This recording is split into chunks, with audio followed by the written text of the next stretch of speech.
tap dance. And because my teacher knows both. And, both are really good for you, for all the reasons that we spoke of. I would say, though, that it just takes a long time to get really good at something.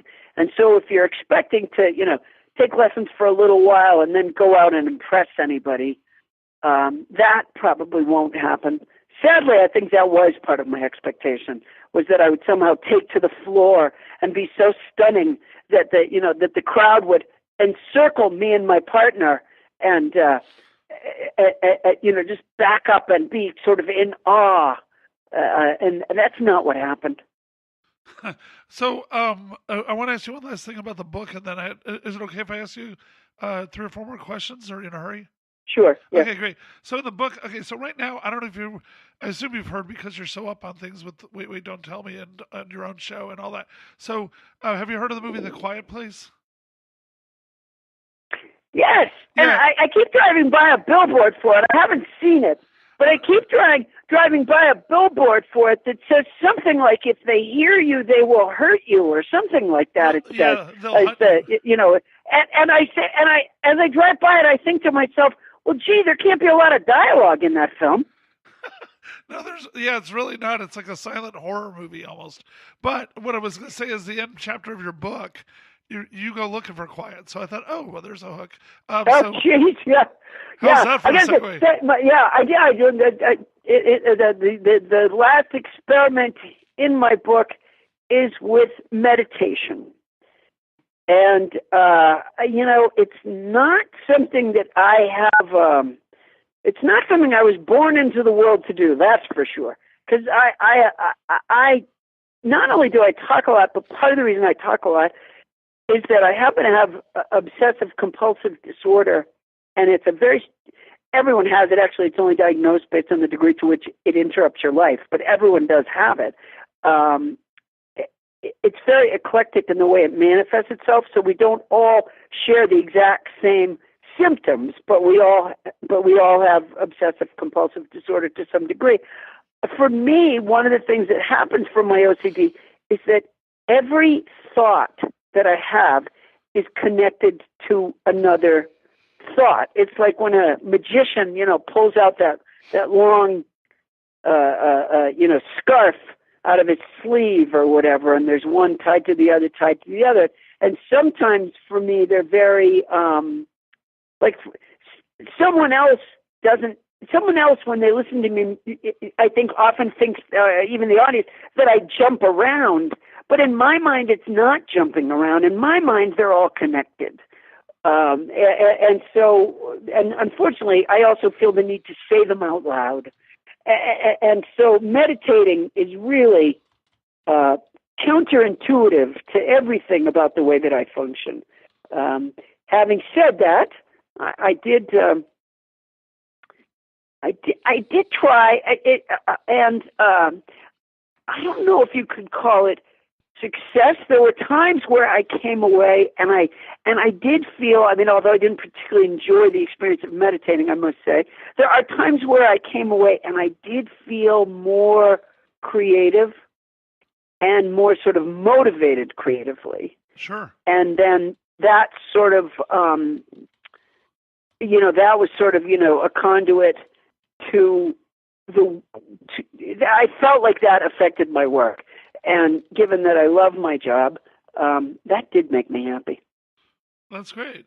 So then what is it about that drives your quest for so much knowledge? Because you got the Institute for, I forget the exact name of your podcast name.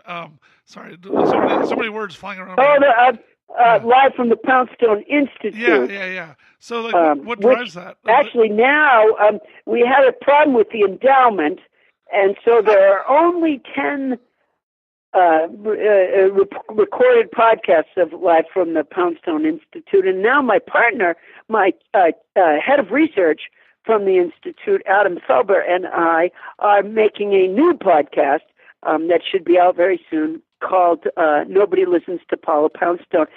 It is similar in that it is information based. We have people coming on teaching us things or teaching me things, and that is the playground from which the jokes come. But even if the listener goes away and feels like, well, I didn't really think they were hysterically funny on that particular episode, they will always go away with some real information that perhaps they didn't know. Yeah, no kidding. Okay, great. But what drives your interest in, because so many comics, it's like shallow. I'm a comic myself, and I just talk about my life usually, which I realize is horribly self-absorbed. So I'm just wondering, like, you are like fascinated with everything, and really seem to seek. Well, I'm mostly absolutely. My act is largely autobiographical, Yeah. but part of that autobiography is that at 58 years old, I try to pay attention to the world around me, and sometimes and I suppose this is hugely egotistic, sometimes I even hope to affect the world around me, Yeah. Especially during these, what I consider pretty dark, times, not just in the United States, but around the world. Yeah. Well, I mean, and I don't know if you mind me asking this, but if you do, I'll just skip it. But I've always thought it was really admirable that you have helped so many kids. Like, what do you mind if I ask? Like, what inspired you to do that? And do you have anything you'd care to say about, how other people maybe should think about doing the same for kids? There are so many issues to be dealt with in the world.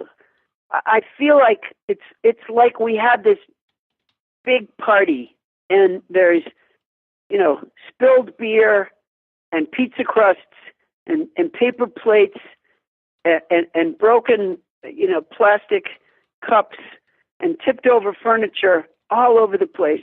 And so there's so many so all you have to do is get up and just start picking stuff up.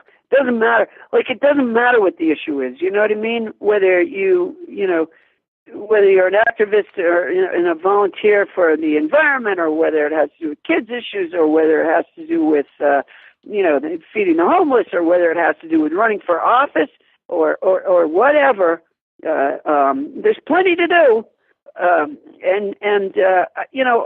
I just many years ago, when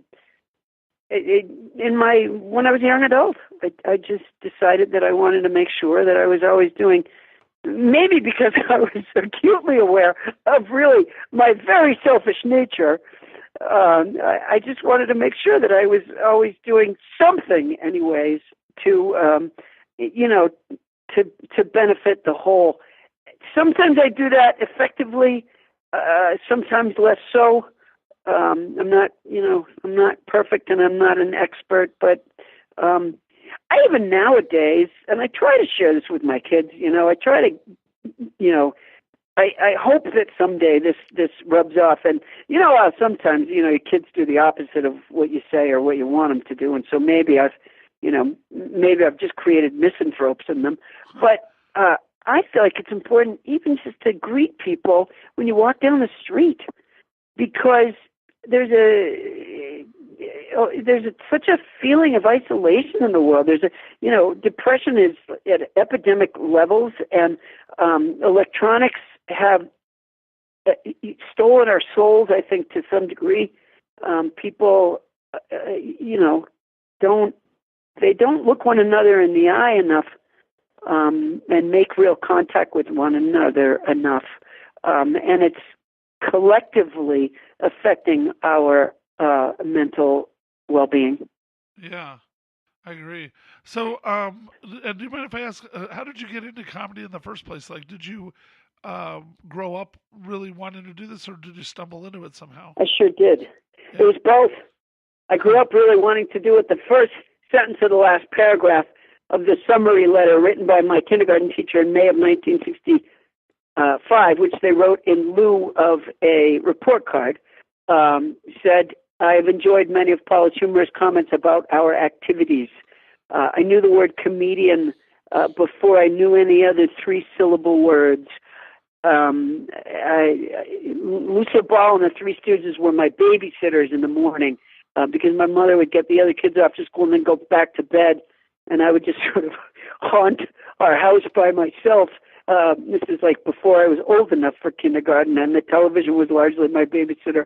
And I love the sound of laughter and always have.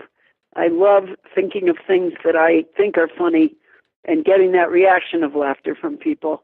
And by the time I actually got a chance to do stand-up, which was in Boston in '79, by that time I really had sort of given up on the idea of being a performer. I didn't go to college, and I just had no idea how one might begin to do such a thing. And but I happened to be living in Boston, bussing tables for a living, and somebody more industrious than I started open mic, started a new stand-up comedy scene there in Boston. And it seemed to happen sort of like how language developed and water travel developed among the different continents all at about the same time, even though they weren't connected in any way. It seemed to happen in a bunch of cities in the U.S. at all about the same time, being, Boston, Chicago, Cleveland, Denver. They all started a open mic circuit with this, new batch of comics, all like right around the late '70s, early '80s, and I was just lucky enough to be 19 years old right at that time, and so it was both. It was a lifelong desire and a lucky break. That's great. And did you have any heroes when you were growing up? I wasn't quite sure if you mentioned any as far as stand-up. I wanted to be Lily Tomlin in the worst way. I wanted to be Lily Tomlin, Kel Burnett, Lucille Ball, Gilda Radner, and Mary Tyler Moore, and I missed by a country mile. But they are still my heroes, all those people. Lily Tomlin has not lost a beat. If anything, her work has... she's done so many things now. She has such an enormous body of work. Some of it comedy, some of it drama, some of it more, some of it, dramedy, more nuanced and layered. She can do sketch stuff. Like I said, 9 to 5, which she was very instrumental. She was not only one of the stars of it, but, she was part of why it got made. 9 to 5 was dealing with the problems that we're now trying to deal with back in the early '80s. She's prescient. She's a genius. She's a national treasure and a lovely person, I might add. That's great. And what do you feel about how comedy has changed over time? As you've been at it a long time, and I think 39 years. Yeah. So, because you saw the boom in the '80s, and then people were saying, "Oh my God, it died in the '90s. Will it ever come back?" And I think it seems to be as big or bigger than ever because of Netflix and all these podcast opportunities. How do you feel? Yeah, it never goes away entirely. The truth is, stand-up comedy, it's been around since, I'm sure, before we came out of the caves. It's never going to, it's not going to go away entirely. That's like saying, music might go away. That's not what's going to happen. The way it gets distributed may change over time. What audiences respond to may change over time, but it's never going to, it's never going to go away.